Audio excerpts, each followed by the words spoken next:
Moro, como o senhor vê o aumento de impostos do governo Lula?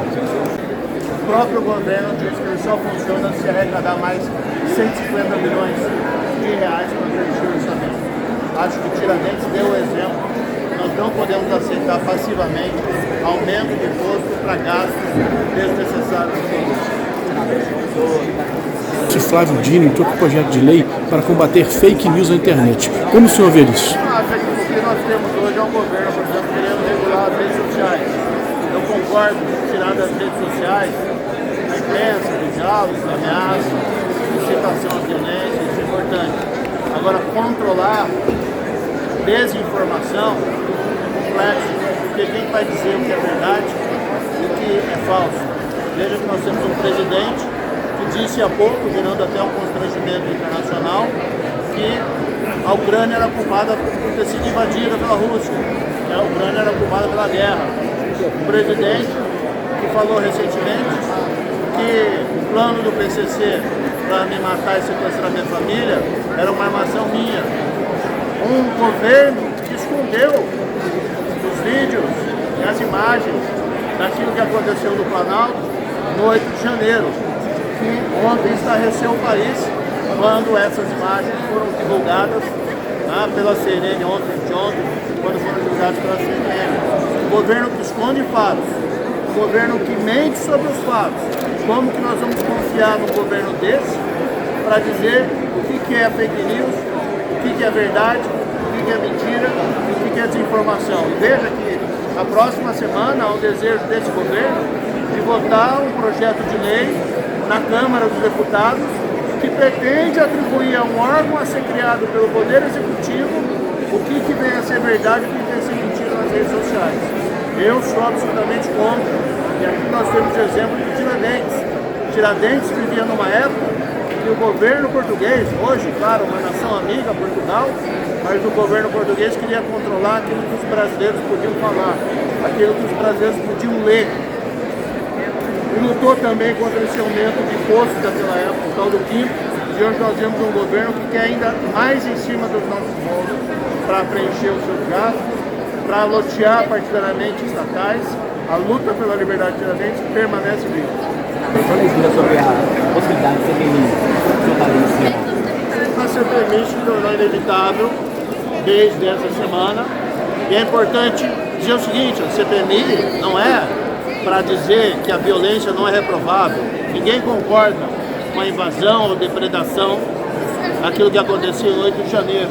Mas todas as responsabilidades têm que ser apuradas. E o que nós vimos nos últimos dias, por aquelas imagens, aqueles vídeos revelados, é que havia uma estranha passividade de gente do governo em relação àquela invasão.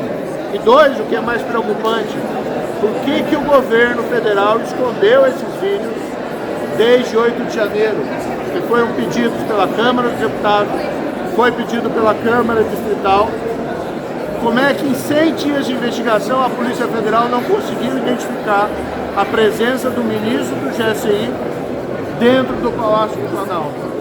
Ora, governo, nós temos, em relação a qualquer governo, eu sou oposição a esse, mas em relação a qualquer governo, nós temos que estar vigilantes. E há muitas questões que o governo não foi capaz de responder até o momento, e não se resolve com essa demissão. Então a CPMI visa o quê? Dar a verdade à população brasileira. Simplesmente isso e nada mais.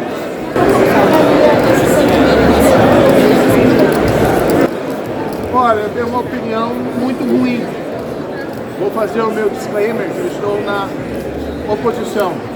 Mas é o que nós vemos, é um país que não cresce, porque o governo não faz a lição de casa, não controla os seus gastos. Isso gera instabilidade, isso gera insegurança econômica. Isso obriga o Banco Central a deixar os juros em patamares elevados, que acaba inibindo a atividade econômica. O que o governo tem que fazer assim? Corta gasto. Não tem para que ter 37 ministérios. Não tem por que fazer um ajuste fiscal, como esse tal do arcabouço, em cima do bolso brasileiro, com uma nova derrama de impostos semelhante ao que a gente via na época da Inconfidência Mineira. Do outro lado, a gente vê um governo, isso foi colocado aqui pelo governador Romeu Zema, que foi para cima da lei das estatais. Um avanço que nós tivemos em 2016, que foi estabelecer regras que visavam proibir o loteamento político partidário das estatais, colocar gente despreparada, colocar amigo de político, colocar político que se envolveu em campanha, que não ganhou as eleições, mas recebe como prêmio de consolação o cargo numa estatal. O governo foi em cima dessas regras para derrubar.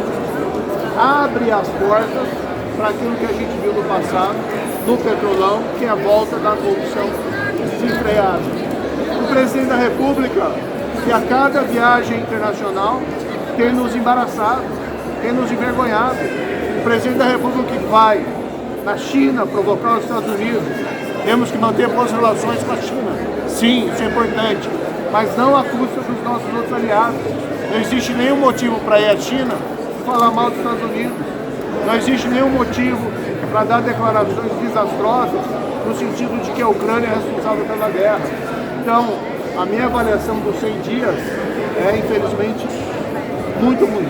E acho que é compartilhada pela grande maioria dos brasileiros. Senador, como o senhor analisa essa aproximação neste momento? O governador Rodrigo Zema faz aqui uma administração de destaque em Minas Gerais, conhecida primeiro pela tentativa de ajuste de contas. Não podemos deixar de lado aqui o passado, que houve um governo anterior do PT que praticamente destruiu as contas públicas do Estado. Então leva um tempo para a arrumação da casa. A minha avaliação, embora eu não more aqui em Minas Gerais, é uma percepção positiva do exemplo que o governador dá de frugalidade, de corte de gastos, para que o Estado, arrumando as suas contas, possa voltar a crescer de uma maneira mais incisiva. E o governador também está no lado certo dessa equação, ao defender essa liberdade que é tão clara para nós aqui. Democracia é fundamental, mas ela não funciona se nós não formos livres para, por exemplo, dizer o que nós pensamos em relação ao governo. Deixando mais uma vez bem claro, nada de violência, nada de ameaça, nada de ofensas desmedidas, mas nós temos que ter a liberdade de criticar o governo, e o governo não pode ter esse poder que ele pretende de dizer o que é verdade e dizer o que é mentira. Senador, a denúncia aconteceu chegando no STF. O que o senhor espera do STF, dos ministros do Supremo Tribunal Federal? Essa denúncia já me manifestei, fiquei indignado, foi denunciado em 3 dias. Esse vídeo foi divulgado na última sexta-feira, não sei quem fez, não fui eu que gravei, e foram colocados fragmentos do vídeo absolutamente desconectados do contexto. Ali era uma festa junina, uma brincadeira em festa junina. Eu até disse, olha, só se a PGR quiser me acusar de dizer que o ministro do Supremo vende habeas corpus de prisão em festa junina. Era esse o contexto, era uma brincadeira infeliz, até lamento essa brincadeira, mas algo totalmente tirado fora do contexto.